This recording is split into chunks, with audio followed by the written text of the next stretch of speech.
आपके लिए कितना कठिन रहा बैलेंस करना, एमबीबीएस के बाद एमडी फिर यूपीएससी की तैयारी करना? हाँ जी, ये मेरा पैशन ही था कि मुझे सिविल सर्विसेज की तैयारी करनी है, कि सिविल सर्विसेज जनता को सेवा देने का एक बहुत ही अच्छा माध्यम है। तैयारी के दौरान, यूपीएससी की तैयारी के दौरान जो सबसे बड़ी सीख? यही कहना चाहूँगा कि खुद में आत्मविश्वास होना चाहिए, और आत्मविश्वास ऐसे ही नहीं आता है। आत्मविश्वास लाने के लिए आप ये मानकर चलें कि अगर बाकी लोग जिनका सिलेक्शन हो रहा है अगर उनका हो सकता है तो आपका भी हो सकता है। अनुशासन और धैर्य दोनों में अगर हम भूमिका की बात करें तो ज़्यादा भूमिका अहम किसकी है? इसमें अनुशासन की तो बहुत ज़्यादा भूमिका है, बट धैर्य को भी मैं इंपॉर्टेंट बोलूँगा। गाजियाबाद में आप नगर आयुक्त रहे, गाजियाबाद में आप फ्लाईओवर स्पोर्ट्स कॉम्प्लेक्स जो आपके द्वारा बनवाया गया, ड्रग एडिक्ट्स वहाँ पे ड्रग्स कर रहे होते थे, तो हमने उधर से अवैध कब्जा हटवाया, उसकी बाउंड्री कराई और फिर उधर state of the art sports complex बनवाया।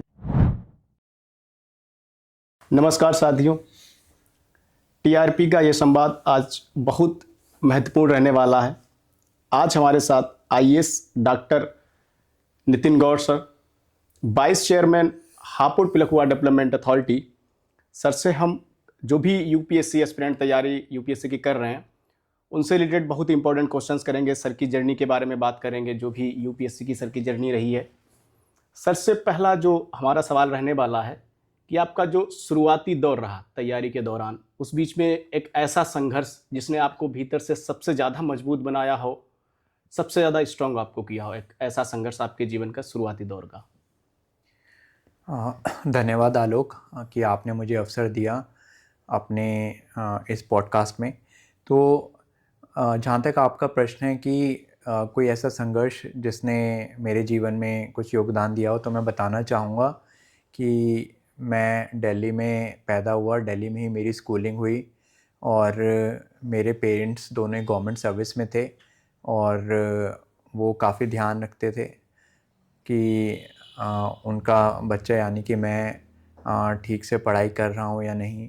इसके अलावा संघर्ष में मैं ये बोलूँगा कि जब मैंने अपनी ग्रेजुएशन पूरी की उसके बाद मैंने हॉस्पिटल्स में जॉब की, तो जॉब के साथ रह के मैं तैयारी करता था, तो उसमें काफ़ी मेहनत लगती थी, क्योंकि हॉस्पिटल में डॉक्टर की जॉब, वो भी गवर्नमेंट हॉस्पिटल में, काफ़ी हेक्टिक रहती थी। और उसके बाद जब मैं घर पे वापस आता था तो थोड़ा सा आराम करके तब यूपीएससी की तैयारी करता था। ओके। एमबीबीएस के बाद एमडी और फिर यूपीएससी की तैयारी, तीनों के बीच जो संतुलन एक बैठाना आपके लिए कितना कठिन रहा, बैलेंस करना, एमबीबीएस के बाद एमडी फिर यूपीएससी की तैयारी करना? हाँ जी, ये मेरा पैशन ही था कि मुझे सिविल सर्विसेज की तैयारी करनी है। जब मैंने एमबीबीएस ज्वाइन की तब मुझे सिविल सर्विसेज के बारे में नहीं पता था, क्योंकि दिल्ली में ज़्यादातर स्टूडेंट्स को ये पता नहीं होता कि सिविल सर्विसेज क्या हैं और उनका क्या रोल रहता है और वो सोसाइटी में कैसे कंट्रीब्यूट कर सकते हैं। लेकिन जब मुझे पता चला कि सिविल सर्विसेज जनता को सेवा देने का एक बहुत ही अच्छा माध्यम है, तब मैंने सिविल सेवा परीक्षा देने का सोचा। और क्योंकि मैं साथ में एमडी कर रहा था और इससे पहले एक गवर्नमेंट हॉस्पिटल में जॉब भी कर रहा था, तो मेरे लिए काफ़ी ज़रूरी था कि मैं सभी चीज़ों में बैलेंस बना के रखूं। तो मैंने अपना एक टाइम टेबल बनाया हुआ था कि मुझे हॉस्पिटल से वापस आके 1 घंटा आराम करना है, फिर 3 घंटा एक पर्टिकुलर सब्जेक्ट पढ़ना है, फिर 3 घंटे दूसरा सब्जेक्ट पढ़ना है, और फिर सुबह जल्दी उठ के भी 1-2 घंटे कोई और सब्जेक्ट करना है। और जैसे जैसे मेरे एग्ज़ाम्स पास आते थे तो मैं अपनी पढ़ाई के घंटे थोड़ा बढ़ा देता था, और जब मेरे यूपीएससी के मेंस आए तब मैं लगभग 2 या 3 महीनों के लिए अवकाश पे भी गया था, जिसमें मैंने केवल सिविल सेवा परीक्षा की तैयारी की थी। ओके। जैसे तैयारी के दौरान आपके संघर्ष में कोई विचार या व्यक्ति जिसने आपको सबसे ज़्यादा सपोर्ट किया हो, ऐसा कोई विचार या ऐसा कोई व्यक्ति आपके जीवन में जिसने आपको सबसे ज़्यादा सपोर्ट किया तैयारी के दौरान, आपके संघर्ष के दौरान? मुझे सबसे ज़्यादा प्रेरणा उन्हीं लोगों से मिलती थी जो इस एग्ज़ाम में प्रीवियस ईयर्स के टॉपर्स होते थे। तो मुझे लगता था कि जब ये कर सकते हैं तो मैं क्यों नहीं कर सकता, तो वही चीज़ मुझे पुश करती थी। मेरा कोई सिंगल मोटिवेशनल हीरो या आइडियल ऐसा नहीं है, बट जो भी लोग अपने फील्ड में अच्छा कर रहे होते हैं तो मैं उनसे इंस्पायर होता हूँ और कोशिश करता हूँ कि जैसे उन्होंने अपनी फील्ड में एक्सेल किया ऐसे मैं भी अपनी फील्ड में एक्सेल करूँ। बिल्कुल। कभी ऐसा विचार मन में आया कि मंजिल बहुत दूर है, और जो रास्ता हमने चुना है ये गलत भी साबित हो सकता है। कई बार मन में आता है कि जो हमने मंजिल है हमारी काफ़ी दूर है और ये रास्ता हमारे लिए शायद जो हमने चुना वो सही ना हो, इसका रिजल्ट हमारे पक्ष में ना। तो ऐसा कोई विचार मन में आया कभी? हाँ आलोक देखो, मेरी जो स्कूलिंग हुई है दिल्ली से हुई है, little flowers public senior secondary school, और मैं क्लास में हमेशा मेरा रैंक 1 ही आता था। तो मुझे ये श्योर था कि मेरे अंदर टैलेंट है, एबिलिटी है। अगर मैं हार्ड वर्क करता हूँ और भगवान का आशीर्वाद रहा, पेरेंट्स का आशीर्वाद रहा, तो एक दिन सफलता ज़रूर मिलेगी। जब मेरा शुरू के अटैम्प्ट्स में सिलेक्शन नहीं हुआ तो मैंने ये देखा कि उसका कारण क्या है। तो मैंने देखा कि एक पर्टिकुलर सब्जेक्ट में मेरे मार्क्स अच्छे नहीं आते थे, बाकी सब्जेक्ट्स में मेरे मार्क्स जो साल के टॉपर्स होते थे उनके जितने या उनसे भी अच्छे आते थे। तो मैंने वो सब्जेक्ट ड्रॉप करके मैंने अपना ऑप्शनल सब्जेक्ट चेंज किया, मैंने मेडिकल साइंस रखा, और मेडिकल साइंस में मेरे one of the highest marks आए मेंस में, और उससे मुझे इंटरव्यू कॉल आई, और इंटरव्यू में अच्छे स्कोर से मेरा आईएएस में चयन हुआ। ऑप्शन क्या था सर आपका? मेरा शुरू में पब्लिक एडमिनिस्ट्रेशन ऑप्शन था, Okay. लेकिन उसमें क्योंकि मेरा स्कोर इम्प्रूव नहीं हो रहा था तो मैंने अपने लास्ट अटेम्प्ट में मेडिकल साइंस को ऑप्शनल सब्जेक्ट रखा था। Okay. तैयारी के दौरान, यूपीएससी की तैयारी के दौरान जो सबसे बड़ी सीख पढ़ाई से रिलेटेड, आपके जीवन से रिलेटेड क्या रही, जो आज भी आपके साथ है, जो जिसने आपको सबसे ज़्यादा प्रभावित किया? मैं यही कहना चाहूँगा कि खुद में आत्मविश्वास होना चाहिए, और आत्मविश्वास ऐसे ही नहीं आता है। आत्मविश्वास लाने के लिए आपको परिश्रम की ज़रूरत होती है। आप अपना एक स्ट्रेटेजी बनाएं, एक प्लान बनाएं, उस प्लान के अंतर्गत आप काम करें। उसमें आप अपने पढ़ाई के अलावा अपने फ़िज़िकल हेल्थ के लिए भी कुछ ना कुछ दिन का समय ज़रूर रखें। या तो आप जिम में एक्सरसाइज करें या स्पोर्ट्स करें, और कोई भी नेगेटिव विचार अपने मन में ना आने दें। आप ये मानकर चलें कि अगर बाकी लोग जिनका सिलेक्शन हो रहा है अगर उनका हो सकता है तो आपका भी हो सकता है। आप बस ये देखें कि आपको कहाँ सुधार की आवश्यकता है, गलती कहाँ हो रही है। अगर आपने वो आइडेंटिफाई कर लिया तो आपकी आधी मुश्किल तो उधर ही हल हो जाती है। फिर बाकी आधे में आप उस गलती पे काम करना शुरू करें। जिन लोगों का सिलेक्शन हो गया है उनसे गाइडेंस लें, या एक्सपर्ट गाइडेंस लें, और अपनी मेहनत में कोई कमी ना छोड़ें, और एक अच्छी ज़िंदगी जिएं। जहाँ तक हो सकता है लोगों की हेल्प करें, क्योंकि जितना आप लोगों की हेल्प करेंगे या बड़े बूढ़ों की सेवा करेंगे तो उतना ही कहीं ना कहीं से अच्छा कर्मा या आशीर्वाद के रूप में आके आपको वो आपकी मेहनत को सफल कराने में बड़ा योगदान देता है। तो यूपीएससी में अगर सफल होना है तो हार्ड वर्क यानी परिश्रम तो चाहिए ही, साथ में ब्लेसिंग्स या लक जिसे कह सकते हैं वो भी चाहिए। अच्छा, लक जरूरी है यूपीएससी में, जैसे हार्ड वर्क के साथ? हाँ जी, मेरा मानना है कि हार्ड वर्क तो बहुत ज़रूरी है ही। हार्ड वर्क के बिना तो कुछ हो ही नहीं सकता। आप उसको लक बोलें या आप उसको ब्लेसिंग्स बोलें या भगवान की कृपा बोलें, वो बड़ा ज़रूरी है। क्योंकि जिन लोगों के सिलेक्शन नहीं भी होते वो भी उनमें से भी कई अभ्यर्थी ऐसे होते हैं जो इक्वली एबल होते हैं, और वो उनका भी अगर कोई पर्टिकुलर चीज़ ठीक होती तो हो सकता है उनका भी सिलेक्शन हो गया होता। तो इसमें दोनों का ही रोल है, हार्ड वर्क का भी और लक या ब्लेसिंग्स जो है उसका भी। आज के छात्रों में आप सबसे बड़ी जो मानसिक चुनौती है वो क्या उनके लिए सबसे बड़ी मानसिक चुनौती रहती है, जो भी यूपीएससी एस्पिरेंट हैं या स्टेट पीसीएस का एग्जाम देते हैं, वनडे एग्जाम, उसके लिए सबसे बड़ी जो मानसिक चुनौती है वो क्या है? मेरा जितना इंटरेक्शन यूपीएससी अभ्यर्थियों से होता है उनके सामने सबसे बड़ी मानसिक चुनौती जो मुझे लगती है वो है लैक ऑफ फोकस। कि वो फोकस नहीं है। जैसे मैं कई कैंडिडेट से मिलता हूँ तो वो ये तो पूछते हैं कि ये सब्जेक्ट क्या करना है, इस सब्जेक्ट में कैसे बुक पढ़नी है, साथ ही साथ वो दूसरी प्रॉब्लम से थोड़ा ग्रसित होते हैं। जैसे यूथ में आजकल जैसे सोशल मीडिया का उपयोग काफ़ी बढ़ा है, या कई लोग रिलेशनशिप में होते हैं वहाँ से उनको दिक्कत होने लग जाती हैं। तो मेरी सबको एडवाइस है कि ये बहुत ही कठिन एग्ज़ाम है, तो इसमें आप डिस्ट्रैक्शंस को जितना ज़्यादा दूर रखें उतना आपके लिए फ़ायदा है। आप इसमें एकदम फोकस होके काम करें, और सोशल मीडिया का उपयोग कम से कम करें या अपने फ़ायदे के लिए ही करें। और क्योंकि ये अध्ययन काल है तो ऑल तो किसी को पर्सनल एडवाइस एज सच मैं नहीं दे सकता, बट आप कोशिश करें कि जब तक आप यूपीएससी की तैयारी कर रहे हैं तो यूपीएससी की तैयारी ही करें। अपना फ्रेंडशिप्स वगैरह ये बाद में भी इनको देखा जा सकता है। जब आपका एक बार सिलेक्शन हो गया तब भी आपके फ्रेंड्स बनेंगे और अच्छे फ्रेंड्स बनेंगे, और जो पुराने फ्रेंड्स आपके हैं वो तो रहेंगे ही। तो अगर आप तैयारी के दौरान फ्रेंडशिप या रिलेशनशिप की ट्रबल से बचाए रखते हैं तो वो आपकी फ़ोकस को मेंटेन रखता है। इसके अलावा मीडिया को एक रेगुलेटेड मैनर में आप यूज़ करते हैं, वो आपकी फ़ोकस को मेंटेन रखता है। और अगर आप अपनी फ़िज़िकल हेल्थ पे ध्यान देते हैं तैयारी के दौरान, जैसे कि स्पोर्ट्स या जिम या जो भी जिस भी माध्यम से आप देना चाहें, तो वो भी आपको हेल्प करता है। तो जो कमी सबसे ज़्यादा मुझे लगती है रीसेंट कैंडिडेट्स में, वो है लैक ऑफ फोकस। तो फोकस कभी नहीं टूटनी चाहिए, आपका ध्यान केवल अपने लक्ष्य की ओर होना चाहिए। एक बार लक्ष्य हासिल हो जाता है तो बाकी सारी चीज़ें आपको देर सवेर मिल ही जाती हैं।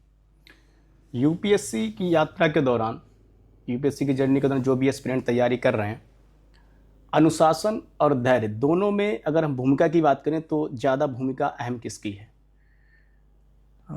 इसमें अनुशासन की तो बहुत ज़्यादा भूमिका है, बट धैर्य को भी मैं इम्पॉर्टेंट बोलूँगा, क्योंकि ये 1 साल लंबा एग्ज़ाम होता है और अलग अलग स्टेजेस में होता है, तो इसमें धैर्य बनाए रखना होता है। और अगर शुरू के प्रयास में आपका नहीं भी हुआ तो भी आप धैर्य बनाए रखें और अपने लक्ष्य की ओर बढ़ते रहें। आप ये देखें कि कमी कहाँ हो रही है, उस एरियाज़ को इम्प्रूव करें और आत्मविश्वास अपना कायम रखें और मेहनत में कोई कमी ना छोड़ें।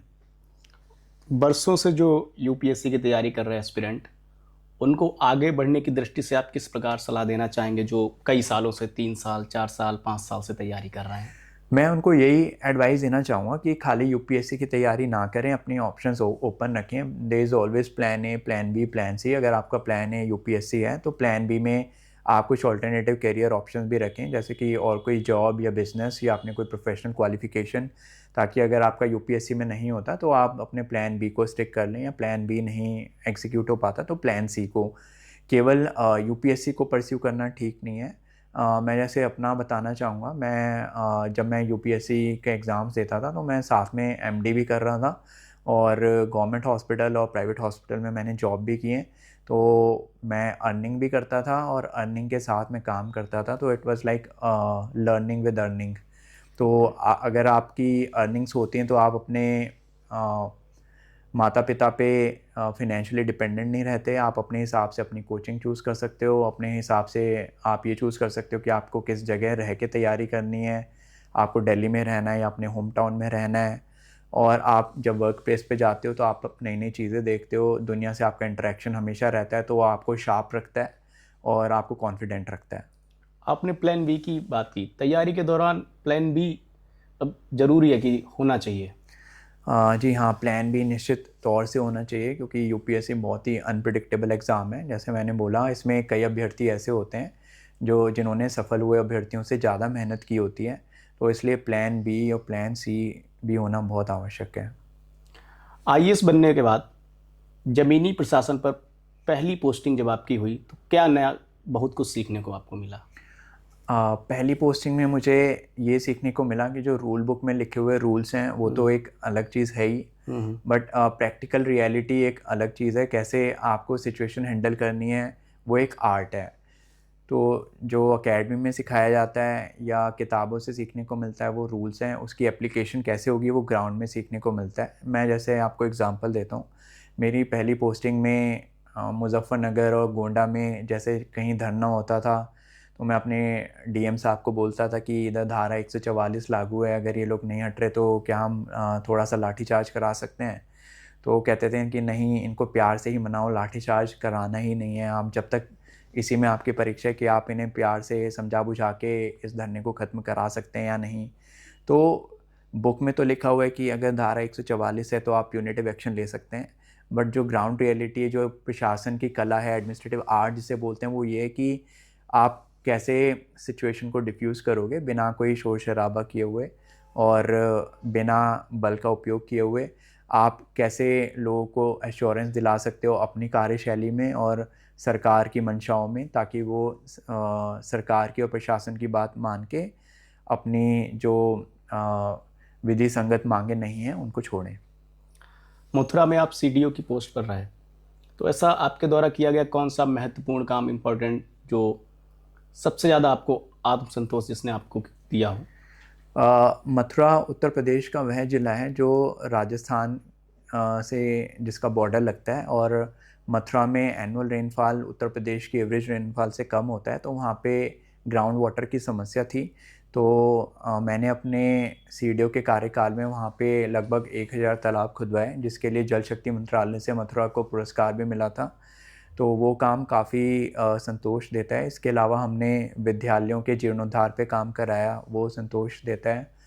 और सरकार की बाकी स्कीम्स के साथ साथ हमने जो गाँव से नाली में से पानी निकलता है जो तालाबों में जाता है, वहाँ पे प्राइमरी ट्रीटमेंट चैम्बर्स बनवाए थे।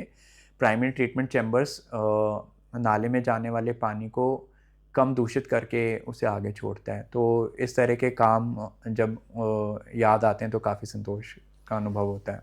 विकास कार्यों को जमीन पर उतारने पर सबसे बड़ी व्यवहारिक चुनौती अधिकारी के रूप में आप क्या देखते हैं? ऐसी कौन सी चुनौतियां सर रहती हैं विकास कार्यों को जमीन पे उतारने के लिए? विकास कार्यों को ज़मीन पर उतारने के लिए सभी स्टेक होल्डर्स जैसे कि जनप्रतिनिधि, अधिकारी, जनता, मीडिया और इन सब का सहयोग परम आवश्यक होता है। अगर सबको किसी भी पर्टिकुलर स्कीम के एम्स एंड ऑब्जेक्टिव्स पूरी तरह पता हैं और सब सहमत हैं, तो उसका इम्प्लीमेंटेशन ज़्यादा अच्छे से होता है। और जहाँ तक और चैलेंजेस की बात रही, तो एक बार ये ओपिनियन बन जाए कि ये पर्टिकुलर स्कीम या काम जनता के लिए अच्छा है, तो फिर उसका रास्ता कहीं ना कहीं से निकल ही जाता है। निर्णय लेते समय मानवीय दृष्टिकोण को देखते हुए आप कैसे प्राथमिकता देते हैं कोई भी निर्णय जब अधिकारी के रूप में? ये बहुत अच्छा क्वेश्चन है। अधिकारी के रूप में कई कई बार ऐसे क्वेश्चन आते हैं जहाँ पे सरकार के नियम कानून कुछ कह रहे होते हैं और मानवीय दृष्टिकोण पे कुछ और करना होता है। तो वहाँ पे मेरी कोशिश रहती है कि नियम कानूनों की डेफिनेशन में या पुराने केस लॉस के आधार पे जनता के व्यक्ति को जहाँ तक लाभ दिया जा सके लाभ दें, जिससे जनता के व्यक्ति को लाभ भी पहुँच जाए और नियमों का उल्लंघन भी ना हो। बड़ी जिम्मेदारियों के बीच जैसे आपको घूमना पसंद है, तो बहुत सारी जिम्मेदारियां रहती हैं, तो जब आप यात्राएं करते हैं तो जिम्मेदारियों के बीच वो आपके जीवन में क्या बदलाव लाती हैं?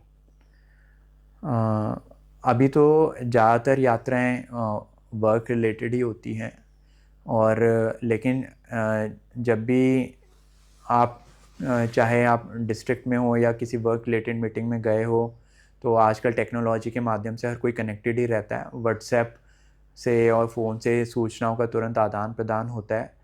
तो सुबह भी शाम को भी घर के बाहर, घर के अंदर या ऑफिस के बाहर, ऑफिस के अंदर आप कनेक्टेड रहते हो। अगर आप एक डेडिकेटेड ऑफिसर हो तो वर्क ही आपकी प्रायोरिटी रहता है। Of course family life, personal pursuits भी, लेकिन वर्क एक प्रायोरिटी रहता है। और टेक्नोलॉजी के माध्यम से आप कार्य करा सकते हैं, और आप खुद भी टेक्नोलॉजी का इस्तेमाल करना मैं बोलूँगा कि बहुत अच्छे से आना चाहिए, और अपने स्टाफ को भी आप सिखाएं ताकि वो जनता के साथ भी टेक्नोलॉजी का इस्तेमाल करके उनको बेहतर सुविधाएं दे पाएँ। गाजियाबाद में आप नगर आयुक्त रहे, तो गाजियाबाद में आप फ्लाईओवर पास स्पोर्ट्स कॉम्प्लेक्स जो आपके द्वारा बनवाया गया, कितना लोगों तक जो भी स्पोर्ट्स से जो भी बच्चे जुड़े हुए हैं उनको कितना लाभ पहुंचा रहा है? जो वो तो आप देखेंगे, आप जब भी गाज़ियाबाद में आरडीसी फ्लाईओवर के नीचे से जाएंगे, पहले वहाँ पे वो अनयूज्ड स्पेस था। तो जैसे बोला जाता है कि रिक्लेमिंग द अर्बन स्पेसेस, तो हमने उस स्पेस को रिक्लेम किया है। पहले वहाँ पे कूड़ा करकट पड़ा रहता था, ड्रग एडिक्ट्स वहाँ पे ड्रग्स कर रहे होते थे, तो हमने उधर से अवैध कब्जा हटवाया, उसकी बाउंड्री कराई, और फिर उधर state of the art sports complex बनवाया, जिसमें और उसे पब्लिक प्राइवेट पार्टनरशिप के अंतर्गत एक प्राइवेट फर्म को कॉन्ट्रैक्ट पे ऑपरेशन एंड मैनेजमेंट के लिए दिया। और वो यूज़र फीस बच्चों से लेते हैं 5 रुपये या 10 रुपये की, और उससे बच्चों को खेलने की सुविधाएं उपलब्ध होती हैं। उसमें बास्केटबॉल, बैडमिंटन, क्रिकेट, इन 3 गेम्स का प्रोविज़न है। और उसकी जो फैसिलिटीज़ हैं वो ऐसी हैं कि कोई एक प्रोफेशनल लेवल का प्लेयर भी वहाँ पे प्रैक्टिस कर सकता है, और वो उसमें कट्स का ऐसा प्रोविज़न दिया कि छोटे बच्चों को भी फ्लाईओवर के नीचे उस स्पोर्ट्स कॉम्प्लेक्स में जाने के लिए सड़क पार ना करनी पड़े। वहाँ पे ट्रैफिक के यातायात को रोका गया ब्लॉकेड्स और यू टर्न बना के। जब आप पीछे मुड़कर देखते हैं अपनी जर्नी को, जो आप संघर्ष आपने किया अपने जीवन में, तो किस तरीके से कि उस संघर्ष से बहुत कुछ सीखने को मिला, और आज जो आप एक अधिकारी के तौर पर कितना आपको फ़ायदा पहुंचा रहा है वो संघर्ष? मैं आपको ये बोलूँगा कि जैसे मैं तो दिल्ली में पैदा हुआ, मेरे पेरेंट्स गवर्नमेंट जॉब में थे, तो संघर्ष की ऐसा कोई बात नहीं है, क्योंकि मुझे शुरू से ही मेरे पेरेंट्स ने अच्छे स्कूल में एडमिशन करा के मेरे एजुकेशन पे ध्यान दिया, स्कूल के थ्रू भी और पर्सनली भी। और फिर मुझे अच्छे कॉलेज में एडमिशन मिला। मैं ये ज़रूर बोलूँगा कि मैंने मेहनत पूरी की। जैसे मेरे पेरेंट्स बोलते थे कि इस एग्ज़ाम को क्लियर करना ही है, तो मैं उसमें पूरी अपनी जी जान लगाता था। अगर मुझे 10 घंटे पढ़ने हैं तो मैं 10 घंटे पढ़ता था, अगर मुझे 18 घंटे पढ़ने हैं तो मैं 18 घंटे पढ़ता था। इसके अलावा डिस्ट्रैक्शंस नहीं थे। मैं कभी भी किसी बुरी संगति में नहीं रहा, या मेरे अंदर ये भी शौक़ नहीं था कि मुझे बाहर जाके खाना खाना है। मैं हमेशा घर में ही खाना खाता था, बाहर रेस्टोरेंट में भी नहीं जाता था, तो उससे भी काफ़ी टाइम बचता था। और तो मेरा ध्यान पूरा पढ़ाई में रहता था या स्पोर्ट्स में रहता था। और तो मैं तो अपने को ब्लेस्ड ही मानूंगा कि भगवान ने ऑलरेडी काफ़ी कुछ दिया ही है मुझे। तो संघर्ष की डेफिनेशन इस मायने में अप्लाई नहीं होती कि मुझे अपनी जीविका के लिए या अपने एग्जिस्टेंस या अपने अस्तित्व के लिए लड़ाई करनी हो, तो इस तरह का कोई संघर्ष नहीं था। संघर्ष बस इतना था कि जो मेरी जॉब थी, जॉब के साथ मुझे पढ़ाई करनी है, और ये जो सबसे कठिन एग्ज़ाम माना जाता है, मुझे ये एग्ज़ाम निकालना है। एमबीबीएस का हार्ड वर्क, जब आपने एमबीबीएस की तैयारी की होगी नीट की, कितना काम आया यूपीएससी की तैयारी में हो कि हाँ हार्ड वर्क तो उस टाइम से ही शुरू? हाँ, तो जो एमबीबीएस और एमडी की तैयारी है वो आपके अंदर एक प्रोफेशनलिज्म लाती है, क्योंकि इंजीनियरिंग, मेडिकल, ये सारे प्रोफेशनल कोर्सेज़ के अंतर्गत आते हैं। तो जब आप कोई प्रोफेशनल कोर्स करते हैं तो आपके अंदर वो सारी चीज़ें आती हैं जो एक प्रोफेशनल से एक्सपेक्टेड हैं। जैसे बाकी कॉलेज में छुट्टी भी ज़्यादा होती है, मेडिकल कॉलेजेस में छुट्टियां भी कम होती थी और 24-24 घंटे की ड्यूटी करनी पड़ती थी। कई बार वो ड्यूटी 30 घंटे 36 घंटे की भी ड्यूटीज़ होती थी। तो उससे आदमी में मेहनत करने की और संघर्ष करने की क्षमता का वर्धन होता है, और आदमी मेहनत करने से घबराता नहीं है। और जैसे मेडिकल में भी पूरे पूरे दिन हम लोग को पढ़ना होता था, तो वही चीज़ें यूपीएससी की तैयारी में भी कैरी ऑन हुई। तो फिर कुछ ऐसा नहीं लगा कि कुछ नए कर रहे हैं, क्योंकि वो हैबिट में ही आ गया था। एस्पिरेंट के लिए, यूपीएससी एस्पिरेंट या कोई भी एग्ज़ाम की तैयारी कर रहा हो, फिजिकल एक्टिविटी उसके लिए कितना इम्पोर्टेंट, मैंडेटरी है या? फिज़िकल एक्टिविटी का बहुत रोल रहता है, because a healthy mind lives in a healthy body. और मैं तो ये बोलूँगा कि अगर आप 7 दिन का आपने टाइम टेबल बनाया है, तो उसमें डेली 1 या 2 घंटे फ़िज़िकल एक्टिविटी का प्रोविज़न ज़रूर रखें। और अगर आप 7 में से 6 दिन पढ़ रहे हैं तो भी चलेगा, बट कोई ना कोई फ़िज़िकल एक्टिविटी 7 दिन करें आप। एस्पिरेंट आजकल डिस्ट्रैक्ट, जैसे तैयारी के दौरान डिस्ट्रैक्ट बहुत जल्दी हो जाते हैं, बहुत सारी ऐसी हैबिट्स उनमें, जैसे घूमना और या फिर सोशल मीडिया से बहुत ज़्यादा इंगेज्ड होना। तो इन सब चीज़ों से खुद को कैसे दूर बनाए, ऐसे किन चीज़ों में वो इन्वॉल्व हों कि इन सब सारी चीज़ों से स्वतः दूरी अपनी हाँ, चली जाए? वो एक टाइम टेबल बनाएं, अपने पहले एक स्ट्रेटेजी बनाएं, एक प्लान बनाएं, और फिर एक टाइम टेबल बनाएं। घूमना फिरना और सोशल मीडिया कोई ऐसी चीज़ नहीं है कि आपको करनी ही नहीं है, बल्कि घूमने से तो नॉलेज बढ़ती है, आप नए लोगों से मिलते हो, नए आइडिया से मिलते हो। लेकिन ये कि वो सब एक डिफाइंड लिमिट्स में होना चाहिए। ये नहीं कि आप 30 दिन में से 10 दिन घूम ही रहे हो। अगर आप 28 दिन महीने में पढ़ रहे हो तो आप 2 दिन घूमाओ तो वो चलता है। लेकिन ये नहीं कि आप 15 दिन पढ़ रहे हो, 15 दिन घूम रहे हो। बहुत फ्रिक्वेंटली नहीं होना चाहिए। और ऐसे सोशल मीडिया का यूज़ भी बहुत रेगुलेटेड होना चाहिए। आप दिन का एक डेडिकेटेड टाइम स्लॉट रख लें कि मुझे शाम को 7 से 7:30 ही सोशल मीडिया देखना है। Like 10 minute Facebook, 10 minute Instagram, या 10 मिनट यूट्यूब पे अगर कोई यूज़फुल लेक्चर्स हों तो बात अलग है, अगर आप उन्हें देखना चाहें। बट आपके पास एक प्लान होना चाहिए। रैंडमली आप चीज़ें ना करें। ऐसे ना हो कि अभी आप पढ़ रहे हो, फिर आप पढ़ते पढ़ते थोड़ा बोर हुए, आपने मोबाइल पकड़ा और आप 2 घंटे रील्स देखते रह गए। तो उससे बचने की आवश्यकता है। ऐसी 5 हैबिट्स जो यूपीएससी एस्पिरेंट के लिए काम आ सकती हैं, गुड हैबिट्स जो तैयारी के दौरान? ओके, तो सबसे पहले तो मैं ये बोलूँगा कि आप में डिसिप्लिन होना चाहिए। डिसिप्लिन आपको ये एक हैबिट्स फॉर्म कराता है, तो फिर जो आपकी तैयारी में आपको कैसा करना है, क्या क्या चेंजेस लाने हैं, वो सब नेचुरली आता है। तो 5 हैबिट्स में एक तो सबसे पहले तो मैं डिसिप्लिन को बोलूँगा, डिसिप्लिन अच्छा होना चाहिए। दूसरा फिज़िकल एक्टिविटी वो ज़रूर होनी चाहिए डेली बेसिस पे। तीसरा मैं बोलूँगा गुड डाइटरी हैबिट्स, क्योंकि आपको अपने न्यूट्रिशन का, अपने पोषण का पूरा पूरा ध्यान रखना है। आपके बैलेंस डाइट आपकी होनी चाहिए, क्योंकि पढ़ने में या फिज़िकल एक्टिविटी में काफ़ी पोषक तत्वों की आवश्यकता होती है, तो बॉडी में कोई भी विटामिन, मिनरल्स या एसेंशियल फैटी एसिड्स किसी की कमी नहीं होनी चाहिए। तो गुड डाइटरी हैबिट्स के बाद मैं बोलूँगा आपके अंदर पेशेंस होना चाहिए। जैसे आपने बोला, धैर्य बहुत आवश्यक है, क्योंकि ये एग्ज़ाम थोड़ा लंबा है। और फिफ्थ पे मैं बोलूँगा कि आप कोई ना कोई हॉबी ज़रूर परस्यू करें, वरना आप बोर हो जाएंगे, क्योंकि लंबा एग्ज़ाम है। हॉबी आपको रिलैक्सेशन देती है और आपको पूरा चीयरफुल रखती है। और अगर आपके पास कोई हॉबी है तो आपके डिप्रेशन में जाने के चांसेस भी कम रहते हैं। और आपको किसी कोई आपने प्रोजेक्ट लिया हो, जैसे कि कोई टास्क लिया, उसे छोड़ने के चांसेस भी कम रहते हैं, क्योंकि हॉबी आपको रिजुविनेट करती है, आपको रिक्रिएशन देती है और आपको बार बार दोबारा से मोटिवेटेड रखती है।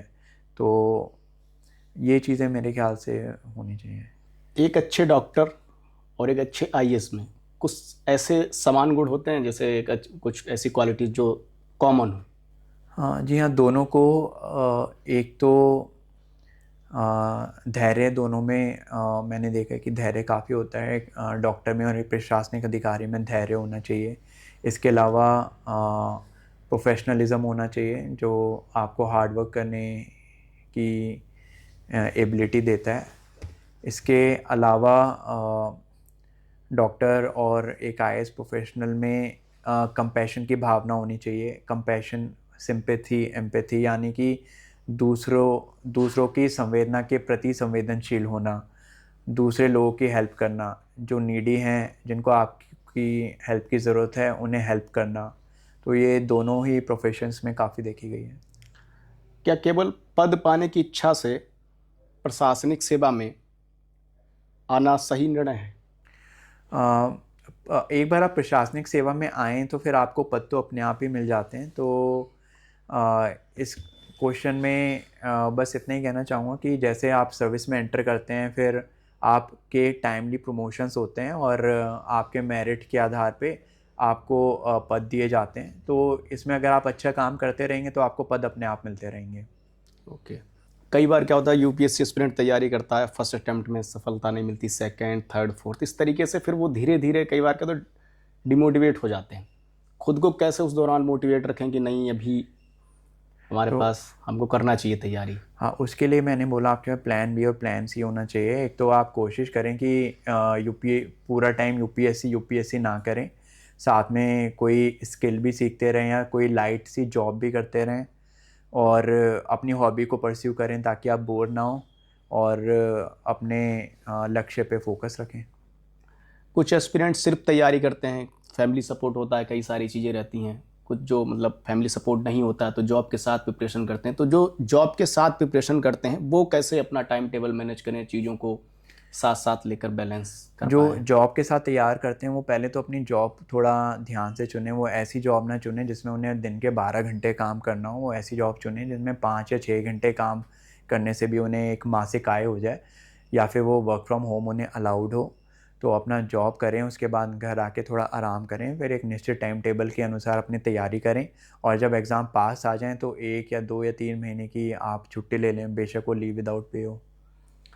यूपीएससी की तैयारी घंटे देखकर पढ़ाई करनी चाहिए कि नहीं, आज 5 घंटे पढ़ना है, कल 10 घंटे पढ़ना है, अगले दिन 15 घंटे पढ़ना है, ऐसा कुछ घंटे सेट करके पढ़ाई करनी चाहिए? नहीं, ऐसा कुछ आवश्यक नहीं है। आपको अपने लक्ष्य के हिसाब से पढ़ाई करनी चाहिए। सपोज़ आपका एग्ज़ाम 1 महीने बाद है और आपको सपोज़ ज्योग्राफी या हिस्ट्री 1 हफ़्ते के अंदर कवर करनी है, तो आप वो देखिए। अगर आप सिर्फ 5 घंटे कवर करके अपनी हिस्ट्री तैयार करें तो आप 5 घंटे पढ़ो। अगर आपको लग रहा है 12 घंटे लगाने पड़ेंगे तो आप 12 घंटे लगाओ। तो ये उसके हिसाब से होता है। बट मैं फिर भी यही प्रेफर करूँगा कि जो आपके स्टडी आवर्स हैं और आपकी जो फिज़िकल एक्टिविटी के आवर्स हैं उनमें एक बैलेंस होना चाहिए। और ऐसा भी ना हो कि आप पूरे दिन सुबह से लेकर रात तक केवल पढ़े जा रहे हैं, क्योंकि वो फिर आपकी एफिशिएंसी को कम करता है। तो कुछ भी आप एक्टिविटी करें, क्रिकेट, फुटबॉल, बैडमिंटन, योगा या कुछ भी, जो भी फिज़िकल एक्टिविटी, रनिंग, स्विमिंग, लेकिन वो ज़रूर करें। तैयारी करने वाले हर एस्पिरेंट के अपने पर्सपेक्टिव अलग अलग होते हैं कि नहीं बाहरी दुनिया से बिल्कुल दूर हो जाना चाहिए, कुछ कहते हैं नहीं मतलब साथ साथ ये भी दोस्तों से भी मतलब इन्वॉल्व होना चाहिए या फ्रेंडशिप या कुछ तो रिलेशनशिप में भी रहते हैं, तो वो कितना उनके लिए हार्मफुल हो सकता है चीज़ों में। बाहर की दुनिया से कट ऑफ तो बिल्कुल नहीं होना चाहिए, क्योंकि जब आप दूसरे लोगों से मिलते हैं तभी आपको पता चलता है कि क्या ट्रेंड चल रहा है या किसी प्रॉब्लम को कितने लाइटली या कितने सीरियसली रहना है। जहाँ तक रिलेशनशिप की बात है, वो किसी भी अभ्यर्थी की पर्सनल कॉल है। मेरी तो एडवाइस है कि ना हो तो अच्छा है, क्योंकि ये डिस्ट्रैक्शन नहीं है। लेकिन अगर किसी को उससे अच्छा सपोर्ट मिल रहा है तो वो उसकी अपनी पर्सनल कॉल है। और सोशल मीडिया का यूज़ रेगुलेटेड होना चाहिए, कोई रैंडम यूज़ नहीं होना चाहिए। आप फेसबुक पे भी रहें, आप इंस्टाग्राम पे भी रहें, आप स्नैपचैट पे भी रहें, जिस पे रहना है रहें, लेकिन उसका समय और उसकी अवधि वो निर्धारित होनी चाहिए कि मेरा 15 मिनट का इंस्टाग्राम का टाइम था, आज वो पूरा हो गया, अब मैं और नहीं देखूँगा। संकट के समय नेतृत्व की सबसे जरूरी गुणवत्ता क्या है, आपके अनुभव से जानना चाहूँगा सर। संकट के समय नेतृत्व को एक तो घबराना नहीं चाहिए, और दूसरा धैर्य रखते हुए एक स्थिर मस्तिष्क से ये सोचना चाहिए कि क्या वे आउट है। अपने सारे रिसोर्सेज मोबिलाइज करनी चाहिए, हेल्प लेनी चाहिए, और अपनी टीम को मोटिवेटेड रखना चाहिए। और हो सके तो संकट को पहले से ही उसका पूर्वानुमान होना चाहिए, उसी हिसाब से तैयारी हो। और युद्ध के समय में तो यही रहता है कि आपकी जो भी शक्ति है, जो भी क्षमता है, आप उससे रिस्पॉन्ड करें, तो वैसे ही करना चाहिए। कोविड काल ने सर प्रशासक के रूप में आपके जीवन में क्या बदला, क्या मतलब ऐसी चीज़ उस समय हुई कि आपके जीवन में कुछ बदला हुआ हो कोविड काल के समय में। कोविड में काफ़ी मानव क्षति हुई थी, काफ़ी आर्थिक नुकसान भी लोगों को उठाना पड़ा। तो कोविड से जो मुझे लेसन मिला वो ये कि जो पूरे विश्व की जितनी सरकारें हैं, बेशक वो भारत सरकार हो या चाइनीज़ गवर्नमेंट हो, यूएस गवर्नमेंट हो, एक तो गवर्नमेंट लेवल पे, नेशनल लेवल पे एक प्रिपेयर्डनेस होनी चाहिए कि कोई भी इस तरह का जैसे कोविड वायरस है या कोई इस तरह की चीज़ आपके देश के अंदर ना आने पाए, या जितनी ज़्यादा डिले किया जा सके उसकी एंट्री को उतना ज़्यादा डिले किया जा सके, जो कि भारत सरकार ने किया भी। भारत सरकार ने इतना बड़ा देश होते हुए भी कोविड को रेस्ट्रिक्टेड रखा, और लिमिटेड हेल्थ इंफ्रास्ट्रक्चर से जो लोगों को सेवाएं दी वो अभूतपूर्व हैं। और कोविड के दौरान और कोविड के बाद हेल्थ फैसिलिटीज़ में काफ़ी सुधार भी और अपग्रेड भी हुआ है। और कोविड हमें ये सिखाता है कि हमें पूरी तैयारी के साथ रहना चाहिए हमेशा, वो बेशक राष्ट्रीय स्तर पे, राज्य स्तर पे या जिला स्तर पे हो। और क्योंकि ये कहावत है कि ए स्टिच इन टाइम सेव्स 9, तो हमारी या फिर prevention is better than cure. तो हमारी तैयारी अच्छी होनी चाहिए ताकि ऐसी कोई चीज़ हमें प्रभावित ना कर सके या कम से कम प्रभावित करे। सर एस्पिरेंट को किन किन बुरी आदतों से बचना चाहिए अपनी तैयारी के दौरान, या हमेशा जीवन में किन किन बुरी आदतों से बचना चाहिए, अपने आप को दूर रखना चाहिए सर। एस्पिरेंट्स की ये कोशिश होनी चाहिए सबसे पहले कि वो अपने माता पिता पे आर्थिक बोझ ना बने, अपना हमेशा प्लान सी रेडी रखें उनके पास, क्योंकि तैयारी में कोचिंग या बुक्स वगैरह के पैसे लगते हैं, तो उस हिसाब से उन्हें तैयारी करनी चाहिए। दूसरा, ड्रग्स से पूर्णतः बचें, ठीक है, सभी कॉन्ट्राबैंड सब्सटेंसेस से पूर्णतः बचें। हो सके तो अल्कोहल से भी पूर्णतः बचें। सोशल मीडिया का यूज़ रेगुलेटेड रखें, और इंटरपर्सनल रिलेशनशिप को बहुत ही रेगुलेटेड और संयमित मैनर में उसकी ओर ध्यान दें। और जहाँ तक हो सके तमाम डिस्ट्रैक्शन, क्योंकि डिस्ट्रैक्शंस हर किसी की लाइफ में होती हैं, चाहे वो सफल अभ्यर्थी हो या असफल अभ्यर्थी हो, बस डिस्ट्रैक्शंस को कम से कम रखें और हमेशा अपनी फोकस मेंटेन रखें। आप 2016 के यूपीएससी सेलेक्टेड हैं सर, क्या रैंक थी आपकी 2016 में? मेरी रैंक ऑल इंडिया रैंक 69 थी। 69। ओके सर, बहुत बहुत धन्यवाद आपका जो आपने समय दिया इसके लिए। और ये इसके माध्यम से बहुत सारे एस्पिरेंट बहुत कुछ सीखने को मिलेगा। वो अपनी जर्नी में सर के द्वारा जो भी सर ने टिप्स दिए अगर उनको अप्लाई करेंगे तो बहुत सारी चीज़ें आप सीख पाएंगे। तो जो भी सर ने बातें कही हैं तो ज़रूर अप्लाई कीजिएगा अपनी तैयारी के दौरान। और बाकी सर का बहुत बहुत धन्यवाद। Thank you Alok.